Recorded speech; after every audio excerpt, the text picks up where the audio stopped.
Dans le cadre de la Journée mondiale des soins palliatifs ce 10 octobre, le CHR de la Citadelle souhaite reparler de l'accompagnement en soins palliatifs.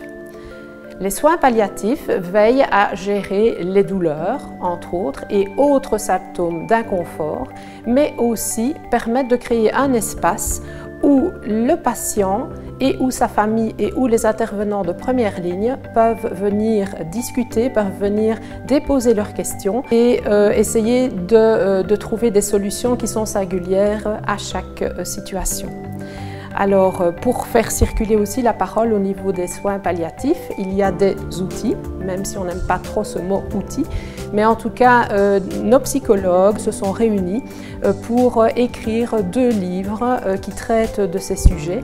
Et les livres s'appellent Lisette et Paulette, et ce sont nos psychologues qui vont vous en parler le mieux. Voici Paulette et voici Lisette. Ce sont des livres qui ont été écrits par 4 psychologues, Corinne Huck, Aurore Poumet, Charline Waxweller et moi-même Amélie Javot, illustrés par Annick Masson. Paulette raconte l'histoire d'une poule qui fait une demande d'euthanasie et de Pilou, qui est un oiseau petit enfant qui va l'accompagner dans cette démarche.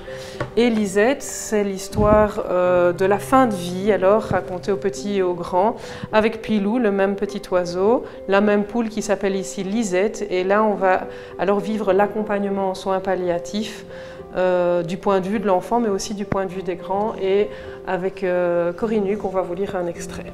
Depuis, tous les animaux s'occupent de Lisette du mieux qu'ils peuvent. Elle est comme un coq en pâte. On lui a fait un nid douillet et on prend soin de chacune de ses plumes. Elle peut même manger des graines de tournesol tous les jours si elle en a envie. Parfois, elle dort toute la journée. Tout cela m'a un peu consolée, mais j'ai eu besoin d'une double ration de câlins de maman avant d'aller dormir. Quelques jours plus tard, on est allé voir Lisette avec Cracotte et Biscotte. Je me réjouissais de la taquiner en lui chatouillant les plumes. Ce n'est pas si grave si elle reste malade, je l'aime comme ça, Lisette. En fait, ce n'était pas rigolo du tout. Papa et Dany se sont mis à pleurer. Cracotte et Biscotte ont filé se cacher. Je me suis sentie très seule.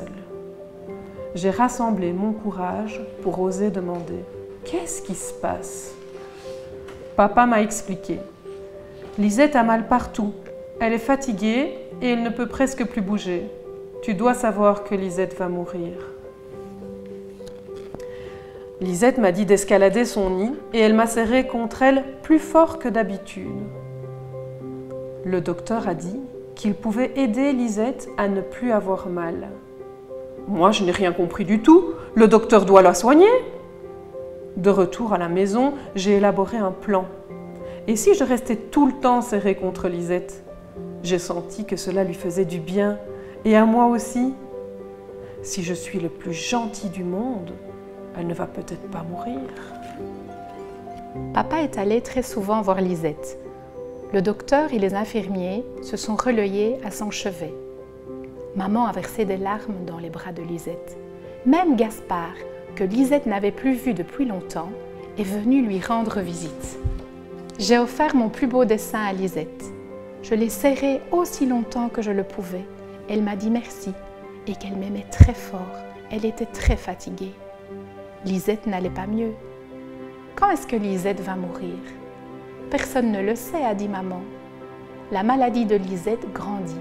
Elle a mal dans son corps, dans sa tête et dans son cœur. Le docteur essaye de la soulager pour qu'elle se sente le mieux possible jusqu'à la fin de sa vie.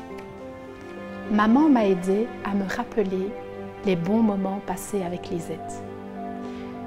J'espère que vous l'aurez ressenti, Lisette est avant tout une histoire d'amour, une histoire touchante où l'attachement perdure à travers l'épreuve de la fin de vie.